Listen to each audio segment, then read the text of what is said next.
Hello everyone, I am Sameer. मैं आप लोगों को आईआईटी जैम के सिलेबस में जो काइनेटिक थ्योरी और थर्मोडायनेमिक्स वाला पार्ट है वो पार्ट मैं आप लोगों को पढ़ाऊंगा। तो आईआईटी जैम का आप लोग तैयारी कर रहे हो तो आईआईटी जैम जो है एक मतलब बहुत सारे स्टूडेंट्स मतलब फिजिक्स के बच्चे जो होते हैं वो उनका ड्रीम होता है कि एमएससी जो है वो आईआईटी से करें। तो आईआईटी से एडमिशन लेने के बाद आपको फायदा भी मिलता है, आईआईटीएन का टैग लग जाता है आप पे। ठीक है। तो आईआईटीएन का टैग भी मिलता है और दूसरी बात यह है कि आप अगर आईआईटीज में एडमिशन लेते हो तो फर्दर आप मतलब जैसे कि पीएचडी करोगे। ठीक है। और भी हायर स्टडीज में आप अगर इंटरेस्टेड हो तो इससे आपको फायदा मिल जाता है, क्योंकि आप कहीं पे भी रहो, किसी भी इंस्टीट्यूट में पढ़ो, तो उस इंस्टीट्यूट के मतलब प्रोफेसर्स के साथ आपका मतलब थोड़ा सा आप कनेक्शन बढ़ जाता है। तो आईआईटीज के प्रोफेसर से कनेक्शन बढ़ने का भी एक अच्छा फायदा भी है कि आपको हो सकता है कि प्रोजेक्ट अच्छा मिल जाए या बाहर से आपको कुछ ऑफर मिल सकता है। ठीक है। या आईआईटीज में ही उन प्रोफेसर्स के अंडर आपको पीएचडी भी मिल सकता है। तो ये फायदा भी रहता है आईआईटी से एमएससी करने का। बहुत सारे जगह पे ऐसा भी होता है इंटीग्रेटेड एमएससी पीएचडी प्रोग्राम, जैसे कि आईआईटी खड़गपुर में भी है। तो वहां पे जैसे कि आपने एमएससी भी कर ली, फिर वहीं वहीं से आपको कुछ ड्रॉप वगैरह नहीं करना है। तो आप डायरेक्टली जो है पीएचडी में एनरोल हो सकते हैं। तो बहुत सारे फायदा है। तो इस एग्जाम को क्वालिफाई करने के लिए आपको मतलब अच्छी तरीके से मतलब जो आप लोग तो जानते ही होंगे कि इस एग्जाम में नेशनल लेवल एग्जाम है, पूरे इंडिया के बच्चे इस एग्जाम को दे रहे हैं। तो इस एग्जाम को आपको अच्छी तरीके से तो क्वालिफाई करना है, रैंक अच्छा लाना है, ताकि आपको अच्छी आईआईटीज में जो है एडमिशन मिल जाए। ठीक है। तो फायदा तो मैंने बता दिया। अभी आपको जो है कि मेहनत करना है। मेहनत आप लोग करेंगे, हर एक हमारे जो साइंटिफिक स्टडी के हर एक फैकल्टी है, तारिक सर है, बहुत ही एक्सपीरियंस्ड टीचर है। तो मतलब उनसे भी आप वो भी आप लोगों को कई सारे सब्जेक्ट्स पढ़ाएंगे। और जैसे मैं थर्मल पढ़ा रहा हूँ, तो हम लोग कोशिश करेंगे कि आपको जो है कि कंसेप्ट भी समझाए। दूसरी बात यह है कि आपको ये भी मतलब बताएंगे कि कौन सा पार्ट से जो है सवाल पूछे जाते हैं। और ये भी बताएंगे कि कैसे सवाल को मतलब कॉम्पिटिटिव एग्जाम है ना, तो सवाल को कितनी आसानी से कितने कम टाइम में की जा सकती है, वो ट्रिक हम लोग आपको बताने की कोशिश करेंगे और सिखाएंगे भी। तो बिल्कुल घबराने की जरूरत नहीं है, एकदम मतलब प्रिपेयर मतलब दिल से और दिमाग से आप सोच लीजिए कि मुझे एग्जाम जो है क्लियर करना है, अच्छी आईआईटीज में एडमिशन लेना है। ठीक है। तो आप लोग जो है अभी देखिए, मैं इसको अभी अपना क्लास स्टार्ट करता हूं। पहला क्लास मैं आपको यही बताऊंगा कि सिंपल बेसिक सी चीजें बताऊंगा, और दूसरी बात यह है कि मैं इस क्लास पे आपको बताऊंगा कि कौन सी टॉपिक जो है कवर करनी है हमें, जो आईआईटी जैम के इस पोर्शन की जो सिलेबस है उसमें कौन सी टॉपिक कवर करना है। और दूसरी बात है कहाँ कहाँ से क्वेश्चन अक्सर पूछे जाते हैं, कौन सा टॉपिक ज्यादा इंपॉर्टेंट है, ये सारी चीज जो है मैं इस वीडियो में आपको बताऊंगा। तो चलिए, पार्ट है काइनेटिक थ्योरी और थर्मोडायनेमिक्स, ये लिखा हुआ है सिलेबस में। लेकिन जैसे कि मतलब हम लोग देखते हैं कि काइनेटिक थ्योरी और थर्मोडायनेमिक्स नहीं, हम लोग इसको बोलते हैं थर्मोडायनेमिक्स एंड स्टैटिस्टिकल मैकेनिक्स। ठीक है। तो दो पार्ट में, दो हिस्सों में हम लोग डिवाइड करते हैं, एक थर्मोडायनेमिक्स, दूसरा है स्टैटिस्टिकल मैकेनिक्स। नेट के सिलेबस में भी है थर्मोडायनेमिक्स एंड स्टैटिस्टिकल मैकेनिक्स। हालांकि नेट के सिलेबस में जो है स्टैटिस्टिकल मैकेनिक्स, यहाँ पे आपको आईआईटी जैम के सिलेबस में जितना है, नेट के सिलेबस में इससे बहुत ज्यादा है। ठीक है, डीप है। यहाँ पे आईआईटी जैम के सिलेबस में जितना है उसमें आपको सिर्फ मतलब बेसिक सा चीजें पढ़ाए जाएगा कि यहाँ पे आपका मतलब डिस्ट्रीब्यूशन फंक्शन कैसा है, आप लोग क्या है Fermi Dirac distribution function, Bose Einstein distribution function क्या है, ये सारी चीज आपको बताना बताया जाएगा, माइक्रोस्टेट मैक्रोस्टेट एंसेम्बल के बारे में बताया जाएगा। और फिर हम लोग ये पढ़ेंगे यहाँ पे कि पार्टीशन फंक्शन क्या है, पार्टीशन फंक्शन से हम लोग कैसे एवरेज एनर्जी वगैरह निकाल सकते हैं। ठीक है, तो ये आपको मतलब आपके सिलेबस में है। और यहां से कुछ एडवांस टॉपिक भी मैं ऐड कर दूंगा, ताकि मतलब एग्जाम में अगर क्वेश्चन पूछे, क्योंकि आजकल जो है मतलब कंपटीशन बहुत ज्यादा बढ़ चुका है, तो थोड़ा बहुत कभी कभार एडवांस टॉपिक भी मतलब क्वेश्चन पूछा जाता है, तो घबराने की कोई जरूरत नहीं है। हम लोग जो है सब कुछ जो है कवर कराएंगे आपको।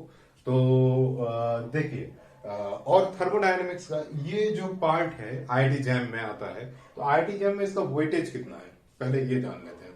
आईआईटी जैम में देखिए, यहां से आपको लगभग आप अगर देखेंगे कि 2020 का और 2019 का, और भी अगर 2018 का प्रीवियस ईयर क्वेश्चंस अगर आप लोग देखेंगे या 21 का भी देखेंगे, तो यहां से आप लोग देखेंगे कि 14-15 मार्क का सवाल आपको पूछा जा रहा है, यानी 30% सवाल आईआईटी जैम का यहां से आपको 30% मार्क्स का सवाल यहां से पूछे जा रहे हैं। तो किसी भी एग्जाम में 30% मतलब बहुत ही अच्छा मतलब खासा अच्छा खासा जो है नंबर है, मार्क्स है।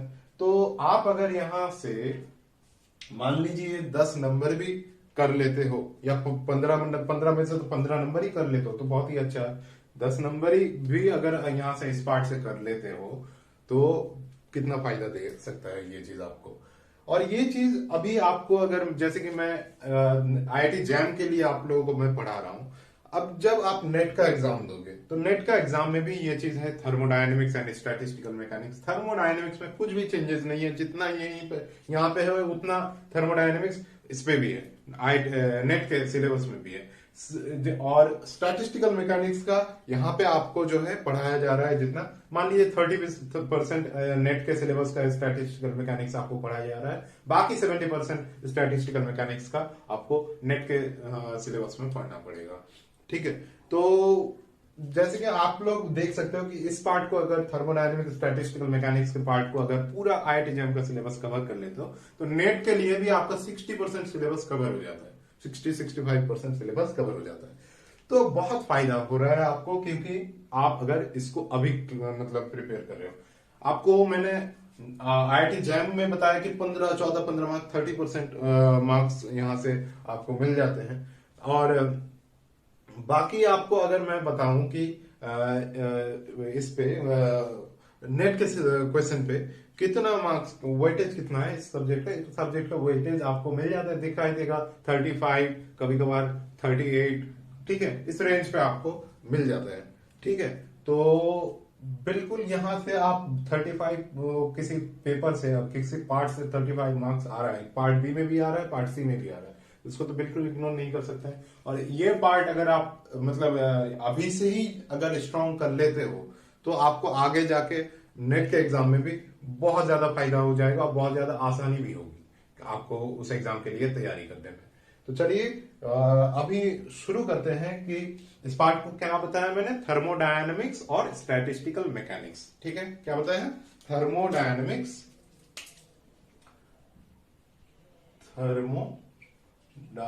थर्मोडायनामिक्स, और क्या बताया, स्टैटिस्टिकल मैकेनिक्स। ठीक है, तो थर्मोडायनेमिक्स और स्टैटिस्टिकल मैकेनिक्स इन दो पार्ट में डिवाइड होता है। इन दोनों को मर्ज किया करके एक पार्ट बनाया गया है कि थर्मोडायनेमिक्स स्टैटिस्टिकल मैकेनिक्स का पार्ट। चलिए, तो दो अलग अलग मतलब सब्जेक्ट है, थर्मोडायनेमिक्स स्टैटिस्टिकल मैकेनिक्स, लेकिन एक साथ रखा हुआ है। तो बेसिक सा डिफरेंस क्या है इसमें, और क्या मतलब सिमिलरिटी क्या है, देखते हैं। चलिए, थर्मोडायनेमिक्स और स्टैटिस्टिकल मैकेनिक्स दोनों ही है study of thermodynamic properties of macroscopic system. क्या है, स्टडी ऑफ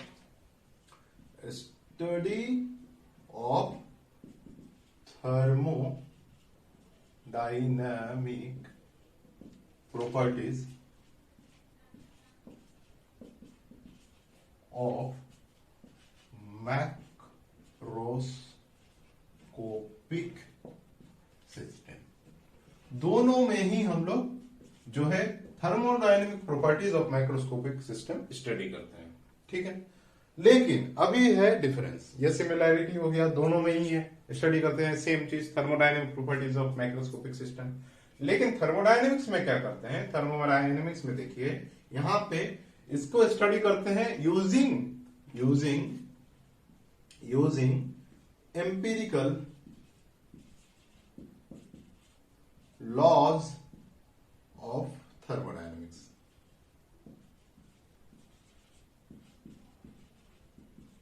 ठीक है, using empirical laws of thermodynamics. और यहां पे क्या करते हैं, इसको मतलब निकालते हैं, इसको कैसे, फ्रॉम, ये स्टडी करते हैं माइक्रोस्कोपिक सिस्टम की properties thermodynamic from microscopical constituents. Okay, तो using empirical laws of thermodynamics और ये फ्रॉम माइक्रोस्कोपिकल कॉन्स्टिट्यूएंट्स। ओके, जैसे कि यहां पे बताया आपको, अभी तो बता दिया, अभी दिखा भी देते हैं कि क्या मतलब कैसे निकाल रहे हैं। देखिए, चलिए आपको यहां पे नोट कीजिए, कॉपी निकाल लीजिए, नोट करते रहिए, ठीक है। तो देखिए इंटरनल एनर्जी निकालेंगे। मैंने क्या कहा, इंटरनल एनर्जी थर्मोडायनेमिक प्रॉपर्टी है, तो थर्मोडायनेमिक प्रॉपर्टी इंटरनल एनर्जी है, दोनों पे ही हम लोग सेम स्टडी कर रहे हैं, तो इसमें भी स्टडी कर सकते हैं इंटरनल एनर्जी को। देखिए एक और हेल्महोल्ट्ज फ्री एनर्जी है, इस पे भी हेल्महोल्ट्ज फ्री एनर्जी हम लोग स्टडी कर सकते हैं। देखिए अभी इंटरनल एनर्जी यहां पे निकाल रहे हैं, देखिए half of F N R T, internal energy का एक फॉर्मूला है। एफ क्या है, डिग्री ऑफ फ्रीडम, एन है नंबर ऑफ मोल, आर है यूनिवर्सल गैस कांस्टेंट, टी है टेम्परेचर, ठीक है। एफ क्या है, एफ है यू माइनस टी एस, ठीक है। ये थर्मोडायनेमिक्स में होता है। और स्टैटिस्टिकल मैकेनिक्स में क्या होता है, के टी स्क्वायर, के क्या है, K B T square del by del T of L M Z. और यहां पे क्या होता है, minus K B T L M Z, ठीक है। तो फर्क ये है कि ये क्या मतलब इंटरनल एनर्जी कहां से आ रहा है, इंटरनल एनर्जी आपको कॉन्सेप्ट जो मिल रहा है इंटरनल एनर्जी का, वो मिल रहा है D Q that is equal to D U plus D W, यहां से मिल रहा है, ठीक है। ये क्या है, ये है first law of thermodynamics. Empirical laws of thermodynamics का क्या है, जीरोथ लॉ, फर्स्ट लॉ और सेकेंड लॉ, थर्ड लॉ, ये 4 लॉ है आपका। तो D Q that is equal to D U plus D W, ये फर्स्ट लॉ ऑफ थर्मोडायनेमिक्स मिल रहा है। तो इससे हम लोग जो है इंटरनल एनर्जी निकाल रहे हैं। वहीं पे अगर यहाँ पे एंट्रोपी है, देखिए एंट्रोपी आपको कहां से मिल रहा है, D S that is equals to D Q over T, क्या है ये, कौन सा लॉ है, ये आपको सेकंड लॉ ऑफ थर्मोडायनेमिक्स से मिल रहा है, ठीक है। तो यहां पे हम लोग जो है थर्मोडायनेमिक प्रॉपर्टीज का स्टडी कर रहे हैं माइक्रोस्कोपिक सिस्टम का, by using empirical laws of thermodynamics से हमें मिल रहा है। यहां पर देखिए, यहां पर भी माइक्रोस्कोपिक सिस्टम की थर्मोडायनेमिक्स प्रॉपर्टीज हम लोग निकाल रहे हैं, लेकिन हम लोग किसको यूज कर रहे हैं, हम लोग देखिए यहां पे माइक्रोस्कोपिकल कॉन्स्टिट्यूएंट्स बताएगा, जैसे कि माइक्रो स्टेट है, मैक्रो स्टेट है, ठीक है। तो इन स्टेट का एंसेंबल का अभी जो है आपको ये जेड क्या है, जेड है पार्टीशन फंक्शन, ठीक है। क्या है, पार्टीशन फंक्शन है। z क्या है, z that is equals to summation of g i e to the power minus beta e i, ठीक है। बीटा क्या है, beta that is equals to 1 by k B t, k b क्या है, Boltzmann constant है, ये T है, ठीक है। ई आई क्या है, एनर्जी ऑफ आई स्टेट, किसी भी कौन सी स्टेट का हम लोग ले रहे हैं एनर्जी। जी आई क्या है, डीजेनरेसी है, ठीक है। तो यहां से आपको जो है Z अगर माइक्रोस्कोपिकल कॉन्स्टिट्यूएंट्स है, Z अगर निकल जाए तो Z के जरिए हम लोग U का वैल्यू निकाल सकते हैं, F का वैल्यू निकाल सकते हैं, S का वैल्यू निकाल सकते हैं, S यानी एंट्रोपी, P का वैल्यू निकाल सकते हैं, प्रेशर, केमिकल पोटेंशियल। तो इस साइड में हम लोग आप देख सकते हो कि किसके जरिए निकाल रहे हैं, माइक्रोस्कोपिकल कॉन्स्टिट्यूएंट्स। क्या है, Z क्या है, पार्टीशन फंक्शन। और यहां पे हम लोग देखिए कि सेम चीज हम लोग निकाल रहे हैं by using the empirical laws of thermodynamics, ठीक है। तो बेसिक सा आपको डिफरेंस यहां पे पता चल गया कि थर्मोडायनेमिक्स और स्टैटिस्टिकल मैकेनिक्स में बेसिक सा डिफरेंस क्या है, सिमिलैरिटी क्या है, तो ये चीज आपको पता चल गया। अभी इस वीडियो में मैं आपको मतलब बताऊंगा कि इस कोर्स को आईआईटी जैम का काइनेटिक थ्योरी और थर्मोडायनेमिक्स जो पार्ट है, इस कोर्स को मतलब क्या क्या कौन सी टॉपिक इसमें हम लोग जो है पढ़ेंगे, डिस्कस करूंगा मैं कौन सी टॉपिक, ये मैं अभी यहाँ पे नोट कर रहा हूं, नोट करने जा रहा हूं। आप लोग जो है कॉपी निकाल लीजिए, मैं आपको यहाँ पे थोड़ा थोड़ा बता भी दूंगा कि टॉपिक में क्या क्या है, कौन सा इंपॉर्टेंट टॉपिक है और कहाँ से क्वेश्चन पूछे जाते हैं अक्सर। ठीक है, जितने भी यहाँ पे कुछ भी नहीं छोड़ सकते हैं, लेकिन फिर भी मैं चलो आपको बता दूंगा। तो चलिए यहाँ पे देखते हैं कि कौन सा टॉपिक हमें पढ़ना पड़ेगा।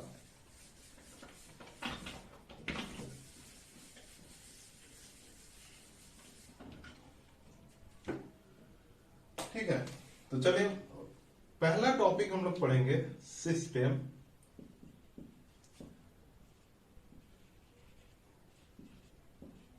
सराउंडिंग्स और यूनिवर्स। कोई भी टीचर थर्मोडायनेमिक्स आपको पढ़ाता है वो पहला टॉपिक यही पढ़ाता है। ठीक है, बेसिक से हम लोग शुरू करेंगे, पूरा कंसेप्चुअली हम लोग इस कोर्स को पढ़ेंगे और मतलब कंसेप्ट भी समझेंगे और क्वेश्चन को कैसे अप्रोच किया जाता है, सारी चीज मतलब बिल्कुल मतलब सब कुछ हो जाएगा। ठीक है, तो चलिए दूसरा नंबर, इसमें क्या होता है सिस्टम सराउंडिंग्स और क्या होता है नहीं होता है वो तो बाद में बात करेंगे। चलिए सिस्टम सराउंडिंग्स यूनिवर्स है और इस पे और क्या चीज पढ़ेंगे, ओपन सिस्टम, क्लोज सिस्टम और isolated system.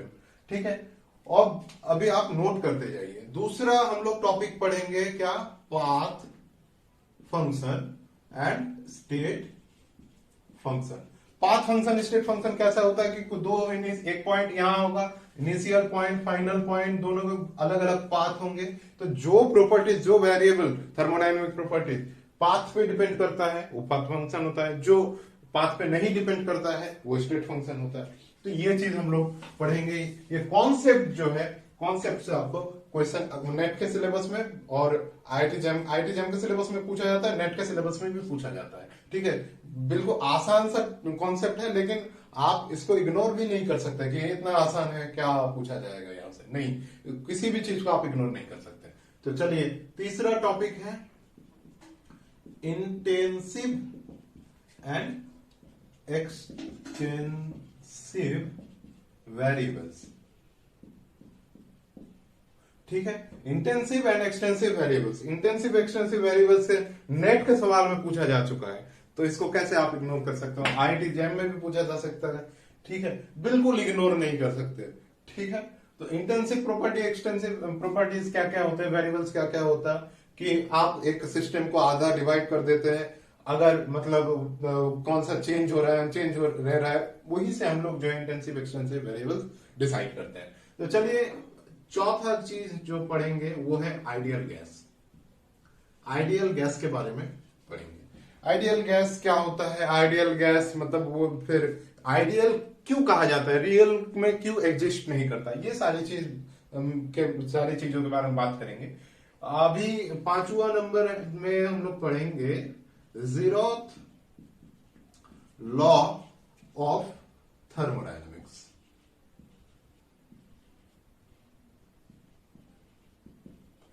Zeroth law of thermodynamics में क्या होता है कि एक सिस्टम ए है और दूसरा सिस्टम बी है, ए बी अगर थर्मल इक्विलिब्रियम में है, और मान लीजिए और एक सिस्टम है जो कि है सी, ए सी अगर थर्मल इक्विलिब्रियम में है, यानी ए बी और ए सी थर्मल इक्विलिब्रियम में है, तो बी और सी भी थर्मल इक्विलिब्रियम में होगा। यही चीज जो है ज़ीरोथ लॉ ऑफ थर्मोडायनेमिक्स है। ठीक है, ये पढ़ेंगे, इसमें आपको थर्मल इक्विलिब्रियम की कॉन्सेप्ट भी पता चलती है यहां से। तो चलिए थर्मल इक्विलिब्रियम से बहुत सारे सवाल जो है पूछे जाते हैं एग्जाम के क्वेश्चन। अगर आप मतलब किसी भी कॉम्पिटिटिव एग्जाम को दे रहे हो ना, तो उससे पहले आप थोड़ा सा नॉलेज ले रहे हो कि क्या क्या चीज है इस पे और क्वेश्चन कैसे आ रहा है, ये दो चीज आपको नॉलेज लेना जरूरी है किसी भी कॉम्पिटिटिव एग्जाम को अटेम्प्ट करने से पहले, अटेम्प्ट नहीं तैयारी भी करने से पहले ये सारी चीज देख लीजिए कहां कहां से क्वेश्चन पूछा जा रहा है, तो आसानी आपको ही होगी। चलिए वो तो हम भी बता देंगे आपको। छठे नंबर में क्या पढ़ेंगे, फर्स्ट लॉ ऑफ थर्मोडायनेमिक्स। ठीक है, फर्स्ट लॉ ऑफ थर्मोडायनेमिक्स में आपको क्या मिलता है, dq that is equal to du plus dw। तो dq plus D that is equal to du plus D, कैसे एनर्जी कंजर्वेशन यहाँ पे आपको फॉलो किया जाता है, इसी वजह से फर्स्ट लॉ ऑफ थर्मोडायनेमिक्स आपको मिल चुका है। अच्छा, इसके बाद हम लोग पढ़ेंगे थर्मो डायनामिक प्रोसेसेस। ठीक है, थर्मोडायनामिक प्रोसेस है isobaric, isochoric, isothermal, adiabatic, reversible, irreversible, quasi static. ठीक है ना, सब कुछ पढ़ेंगे। उसमें आपका इक्वेशन ऑफ स्टेट क्या क्या होगा ईच प्रोसेस में, और हर एक प्रोसेस का वर्क डन क्या होगा, इंटरनल एनर्जी क्या होगा, सब कुछ पढ़ेंगे यहाँ पे। ठीक है, थर्मोडायनामिक प्रोसेस में बिल्कुल, मतलब यहाँ से और भी सवाल पूछे जाते हैं, बहुत अच्छे अच्छे सवाल पूछे जाते हैं और बहुत इंपॉर्टेंट टॉपिक है। इन दोनों का अगर मैच किया जाए तो बहुत अच्छा अच्छा सवाल बन जाता है और अच्छा अच्छा सवाल भी पूछा जाता है। बहुत इंपॉर्टेंट टॉपिक है। ठीक है, बिल्कुल भी इग्नोर नहीं कर सकते हैं। नेट के एग्जाम में, जैम के एग्जाम में के लिए तो बहुत ज्यादा इंपॉर्टेंट है। ठीक है, तो चलिए थर्मोडायनामिक प्रोसेस बिल्कुल बहुत अच्छी तरीके से आपको मैं यहाँ पे समझाऊंगा। इसके बाद मैं पढ़ाऊंगा आपको कार्नोट साइकिल। कार्नोट साइकिल में आपका, जैसे कि आप लोगों को पता है, कार्नोट साइकिल में क्या क्या होता है, साइकिल है, यानी ये मतलब शुरू होता है फिर उसी पॉइंट पे जाकर खत्म होता है। ठीक है, कुछ प्रोसेस के बाद पहले होता है आइसोथर्मल एक्सपेंशन, फिर एडियाबेटिक एक्सपेंशन, फिर कंप्रेशन होता है, आइसोथर्मल कंप्रेशन, एडियाबेटिक कंप्रेशन। ठीक है, ये चार प्रोसेस मिला के आपको क्या होता है, कार्नोट साइकिल जो है प्रिपेयर हो जाता है। कार्नोट साइकिल का एफिशिएंसी पढ़ेंगे और कार्नोट साइकिल से बहुत सारे सवाल पूछे जाते हैं, वो भी हम लोग देखेंगे क्या क्या सवाल पूछे जाते हैं, कैसे सवाल पूछे जा रहे हैं। यहाँ पे हीट इंजन पढ़ेंगे, रेफ्रिजरेटर पढ़ेंगे। ठीक है, अब हम लोग बात करेंगे सेकेंड लॉ ऑफ थर्मोडायनेमिक्स के बारे में। तो सेकेंड लॉ ऑफ थर्मोडायनेमिक्स में आपको क्या कैसे आ रहा है सेकेंड लॉ ऑफ थर्मोडायनेमिक्स, ये है ना कि हायर टेम्परेचर से लोअर टेम्परेचर में आपका हीट जो हो रहा है कि फ्लो हो रहा है, लेकिन आप कभी एक्सटर्नली अगर कुछ वर्क ना करें तो लोअर टेम्परेचर से हायर टेम्परेचर में कभी भी हीट फ्लो नहीं होगी। तो इसके वजह से हमें सेकेंड लॉ ऑफ थर्मोडायनेमिक्स मिल जाता है। और यहाँ पे आपका कॉन्सेप्ट क्या होगा, एंट्रोपी का कॉन्सेप्ट मिलता है। तो हम लोग पढ़ेंगे एंट्रोपी के भी बारे में, एंट्रोपी के बारे में पढ़ेंगे। फिर हम लोग बात करेंगे फ्री एक्सपेंशन के बारे में।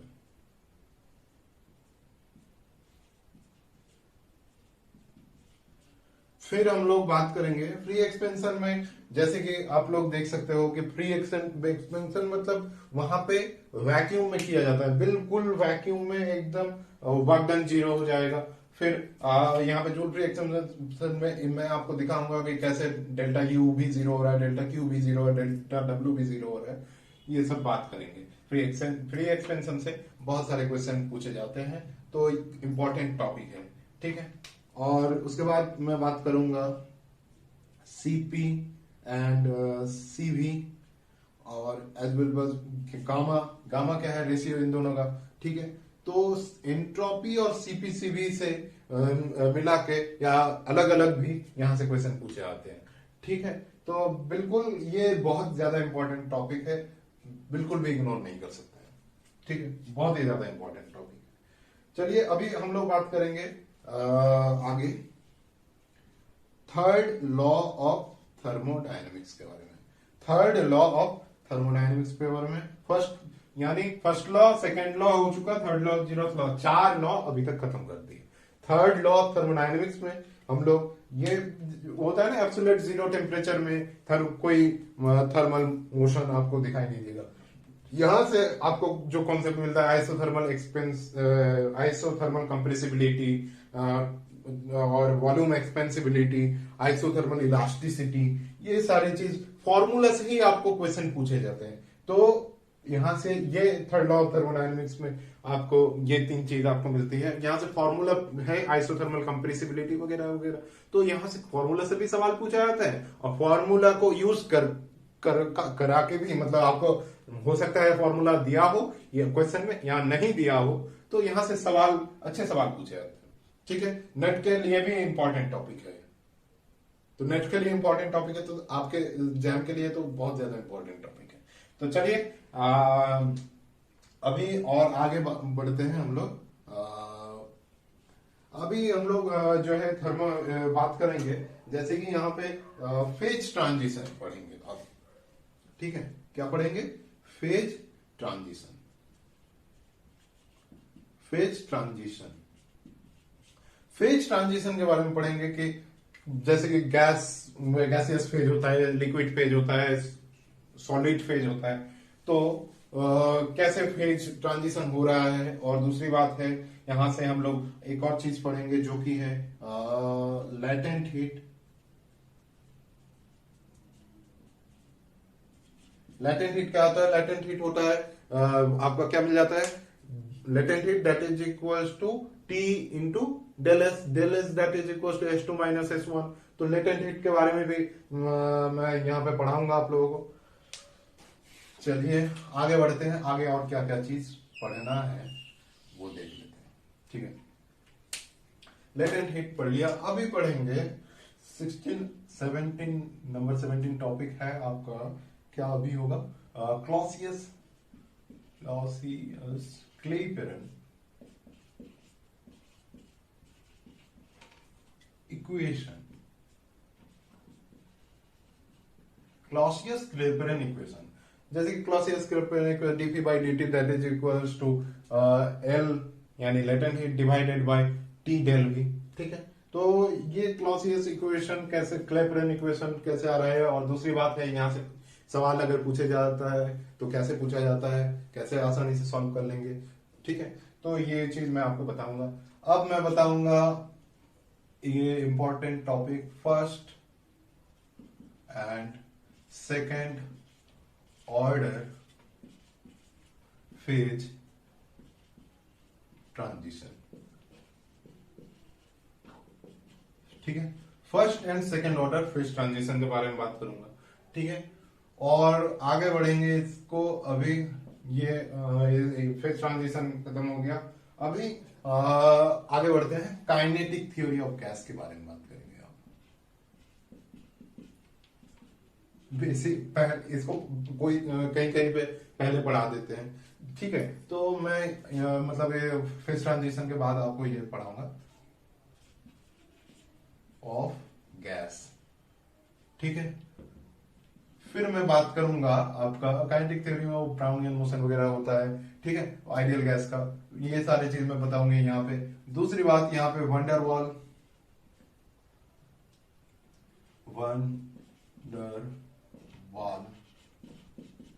गैस के बारे में बात करूंगा, जो कि और एक नाम क्या है? Real gas. ठीक है, रियल गैस का कॉन्सेप्ट क्या है। अब आइडियल गैस के बारे में तो थोड़ा बात कर लिया था पहले। अभी यहाँ पे बात करेंगे कि आइडियल गैस और रियल गैस के बीच में जो डिफरेंस क्या है, वो चीज यहां पे बात करेंगे। ठीक है, अब आइडियल गैस रियल गैस के बारे में बात कर लिया। अभी रियल गैस जो मिला है, यहां पे क्रिटिकल कांस्टेंट भी मिलता है। ठीक है, तो क्रिटिकल कांस्टेंट भी मिलता है, तो हम लोग क्रिटिकल कांस्टेंट पढ़ेंगे। वंडरवॉल इक्वेशन है। ठीक है, वहां पे तो critical constant Vc that is equal to 3b, Pc that is equals to 27a by B square, Tc that is equals to 8a by 27rb। ये सारी चीज तो है, लेकिन ये तो नहीं है ना कि रियल गैस का एक ही इक्वेशन होगा, कुछ भी और भी इक्वेशन दिया हो सकता है। तो वहां से आप लोग कैसे क्रिटिकल कांस्टेंट्स निकालोगे, वो चीज मैं आपको सिखाऊंगा, बताऊंगा। ठीक है, तो यहां से सवाल, नेट के सवाल पूछा आता है, जैम के सवाल भी पूछा जा सकता है। ठीक है, तो मतलब बिल्कुल अच्छी तरीके से करना है। ठीक है, अभी यहां से क्रिटिकल कांस्टेंट हो गया। अभी दूसरा चीज जो पढ़ेंगे वो है वेलोसिटी डिस्ट्रीब्यूशन। वेलोसिटी डिस्ट्रीब्यूशन पढ़ेंगे। ठीक है, वेलोसिटी डिस्ट्रीब्यूशन, इक्विपार्टीशन थ्योरम, ये सारी चीज जो है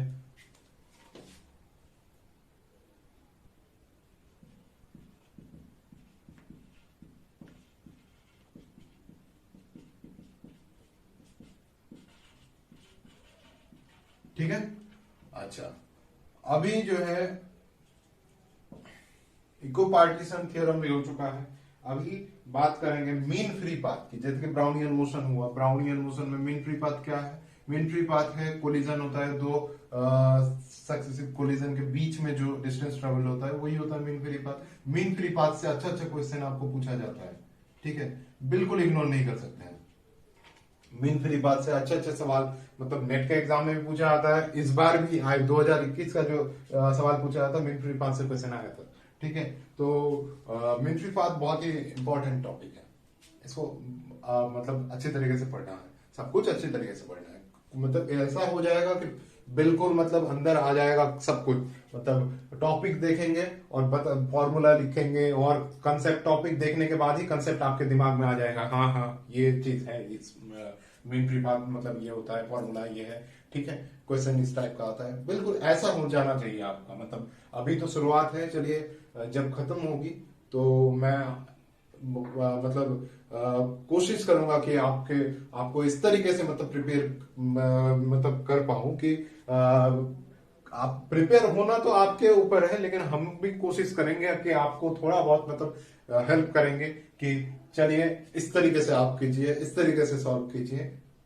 कोशिश तो आपको खुद करना है, ठीक है, मतलब प्रैक्टिस वगैरह ये तो आपको खुद करना है। तो चलिए मीन फ्री पाथ अभी हो चुका है। अभी हम लोग पढ़ेंगे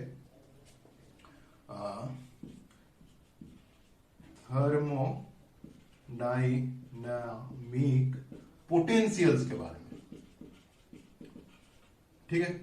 Gibbs free energy, Helmholtz free energy, इन सारे चीज के बारे में बात करेंगे। यहां से थर्मोडायनेमिक रिलेशंस के बारे में बात करेंगे, ठीक है। और अभी नेक्स्ट बात करूंगा मैं मैक्सवेल्स रिलेशन के बारे में,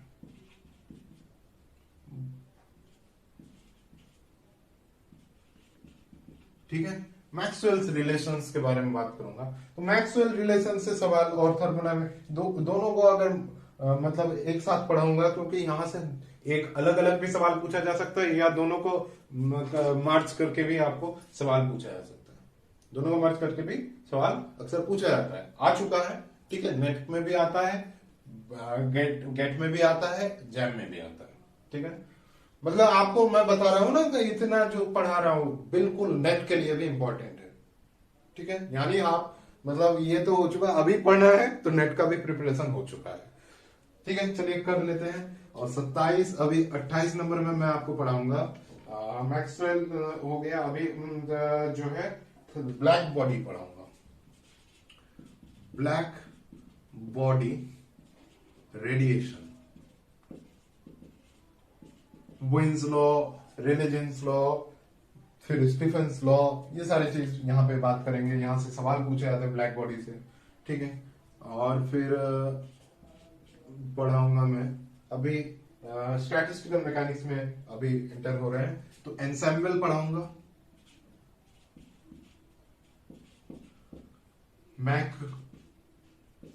मैक्रोस्टेट, माइक्रोस्टेट, ये सारी चीज पढ़ाऊंगा मैं, ठीक है। फिर आपको पढ़ाऊंगा डिस्ट्रीब्यूशन फंक्शंस, डिस्ट्रीब्यूशन फंक्शंस के बारे में बताऊंगा। Fermi Dirac distribution function, Maxwell Boltzmann distribution function और बोस-आइंस्टाइन डिस्ट्रीब्यूशन फंक्शन। क्वेश्चन पूछा, ये ऐसा भी पूछा जाता है कि फर्मी डिराक और बोस-आइंस्टाइन को क्या करेंगे कि वो रिड्यूस हो जाए मैक्सवेल बोल्ट्जमैन डिस्ट्रीब्यूशन फंक्शन में, सवाल पूछा जा चुका है, ठीक है। तो सवाल यहां से बहुत आता है। और स्टैटिस्टिकल मैकेनिक्स का 2-3 पार्ट है, 2-3 पार्ट से बहुत क्वेश्चन आता है, ठीक है। तो 30 ये हो गया। फिर मैं आपको पढ़ाऊंगा distribution function, number of ways, ठीक है ना,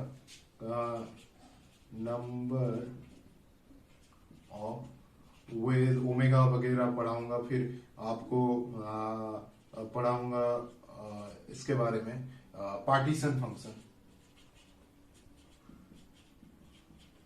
पार्टीशन फंक्शन के बारे में पढ़ाऊंगा। फिर आपको पढ़ाऊंगा पार्टीशन फंक्शन हो गया, अभी मैं इस तरफ लिख देता हूं, ठीक है। अभी मैं पढ़ाऊंगा पार्टीशन फंक्शन के बाद एवरेज एवरेज एनर्जी कैसे निकालते हैं, एवरेज नंबर ऑफ पार्टिकल्स कैसे निकालते हैं, ठीक है।